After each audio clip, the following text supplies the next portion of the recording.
औज़ुबिल्लाहिमिनश्शैतानिर्रजीम बिस्मिल्लाहिर्रहमानिर्रहीम। अस्सलाम वालेकुम स्टूडेंट्स। नाउ आज ज़िशान लर्निंग नेटवर्क में आज का टॉपिक हम डिस्कस करने जा रहे हैं डोमेन एंड को डोमेन। ठीक है। बाइनरी रिलेशंस तो हम पहले भी जानते थे कि हम कोऑर्डिनेट्स हम पहले भी लिखते चले आए हैं। जिस तरह के हम कोऑर्डिनेट्स हम पहले लिखते हैं कि जिस तरह से 2, 3 ये सारे एक बाइनरी रिलेशंस हैं।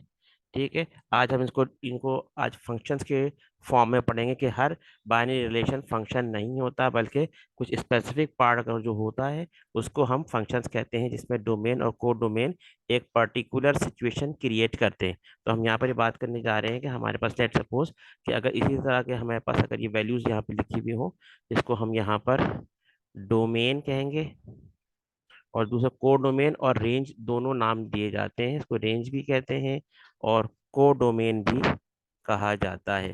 तो यहाँ पर हम बात करेंगे कि अगर जैसे वैल्यू 1, 2, 3 है और 5, 7, 9, तो हम अगर कॉम्बिनेशन बना रहे हैं यहाँ पे डोमेन्स का, तो वो क्या है कि वो डोमेन का रेंज इस तरीके से होगा। 5, 1 का रिलेशन 5 के साथ अगर हमने बना दिया, देखिए लेट सपोज कि हमारे पास वैल्यू अगर बन गई 1, 5। अब 1 की वैल्यू अब किसी और के साथ, किसी रेंज के साथ या को डोमेन के साथ नहीं लिखी जा सकती। हाँ, ये हो सकता है 2 की वैल्यू भी ये ऐसे हो सकती है, मगर यानी कि हम लिख सकते हैं 2, 5 भी लिख सकते हैं, मगर अब 1 जो है वो किसी और के साथ नहीं आ सकता, और 3 की वैल्यू भी किसी के साथ भी रिलेट हो सकती है। यानी कि इसको हम बना सकते हैं 3, 9।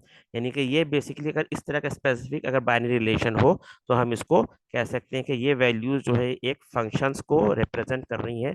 फंक्शन में खास बात क्या होती है कि डोमेन और उसका रेंज या इमेज या को डोमेन वो हमेशा जो है वो एक इसका यूनिक होगा। यानी कि 1 अगर 5 के साथ आ गया, इसके साथ अब 5 ही इसका एक यूनिक इसका इमेज है, रेंज है, को डोमेन है, ये किसी और के साथ इसको हम रिलेट नहीं कर सकते। इसकी मिसाल वैसी है कि इसकी अगर इसको हम यहाँ पे कंसीडर करें कि ये सारे डोमेन्स जो हैं वो हमारे पास फ्रूट्स हैं, और ये जितने सारे क्या हैं हमारे पास ट्रीज हैं। तो इसकी अभी मिसाल आसानी समझ में आ गई कि हमारे पास अगर क्या है कि दो फ्रूट्स का ताल्लुक एक ट्री से हो सकता है, मगर एक फ्रूट का ताल्लुक दो ट्री से पॉसिबल नहीं हो सकता। यानी कि ये चीज़ पॉसिबल नहीं है कि ये लाइन इस तरीके से बन जाए। ये पॉसिबल नहीं हो सकता कि एक फ्रूट का ताल्लुक दो ट्री से बन जाए, ऐसा पॉसिबल नहीं है। और ये भी नहीं हो सकता कि एक फ्रूट जो है उसका कोई भी ट्री ना हो, यानी कि ऐसा कोई डोमेन नहीं, इसका कोई को डोमेन ना हो, ऐसा पॉसिबल नहीं है। मगर ये ज़रूर पॉसिबल है कि आपके पास ये कंडीशन कि आपके पास ऐसा को डोमेन यानी ऐसा ट्री हो जो वैकेंट हो, जिसका कोई फ्रूट ना हो, ये पॉसिबल होता है।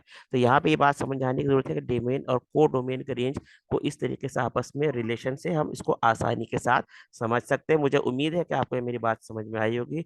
इंशाल्लाह हम नेक्स्ट लेक्चर में इसको मजीद तफसील से बात करेंगे। अभी तक के लिए अल्लाह हाफिज़।